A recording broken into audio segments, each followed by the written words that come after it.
भाजीपाल्याच्या शेतीतही चांगला नफा मिळू शकतो हे अहमदनगरमधील एका अल्पभूधारक शेतकऱ्यानं दाखवून दिलंय। साखळी पद्धतीनं भाज्यांचं उत्पादन घेत आणि ठिबक सिंचनाचा वापर करत या शेतकऱ्यानं आर्थिक प्रगती साधली आहे। बघूयात हा रिपोर्ट। अकोले तालुक्यातील बाळासाहेब वाळुंज यांची जवळपास 2 एकर शेती आहे। एका बोरवेलच्या साहाय्यानं ठिबक सिंचनाचा वापर करून गेल्या 4 वर्षांपासून ते भाजीपाल्याची शेती करतायत। आतापर्यंत टोमॅटो, कांदा, चवळी, भुईमूग, भेंडी, फ्लॉवर असा भाजीपाला त्यांनी आपल्या माळ रानावर फुलवलाय।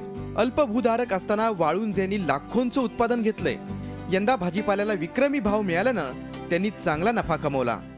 खताची मात्रा आपण फ्लावर आणि भेंडीला दोन्हीला मिळून फक्त एकदाच दिलेली आहे।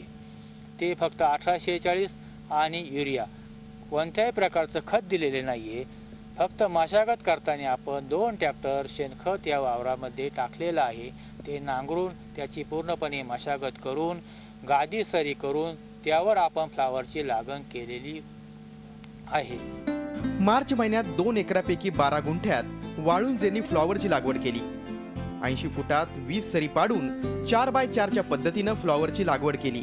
साधारणतः 1 महिन्यानंतर 4x1.5 फुटावर त्यांनी भेंडीची लागवड केली। वेळोवेळी फवारणी आणि पाण्याचं नियोजन केल्यानंतर 2 महिन्यांनी फ्लॉवर परिपक्व झाली। स्थानिक बाजारात 300 ते 350 रुपये याप्रमाणे फ्लॉवरला भाव मिळाला। त्यातून 1 लाखांचं उत्पन्न मिळालं।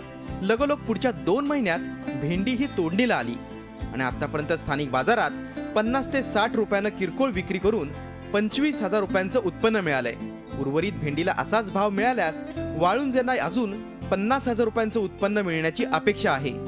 दोन्ही मिळून आपल्याला 75,000 रुपये उत्पन्न या भेंडीतून मिळणार आहे आणि फ्लावरमधून साधारणतः आपल्याला 90 ते 92,000 रुपयाचं उत्पन्न आणि या भेंडीमधून 70 ते 75,000 रुपयाचं उत्पन्न मिळालेलं आहे। त्यामुळे ही दुबार शेती अत्यंत फायदेशीर आहे। साखळी पद्धतीनं फ्लॉवर आणि भेंडीचं पीक घेणारे बाळासाहेब वाळुंज यांनी टोमॅटोच्या वाढीवर चवळीची लागवड केली आहे। तसंच काही गुंठ्यांमध्ये भुईमूग सुद्धा लावलाय।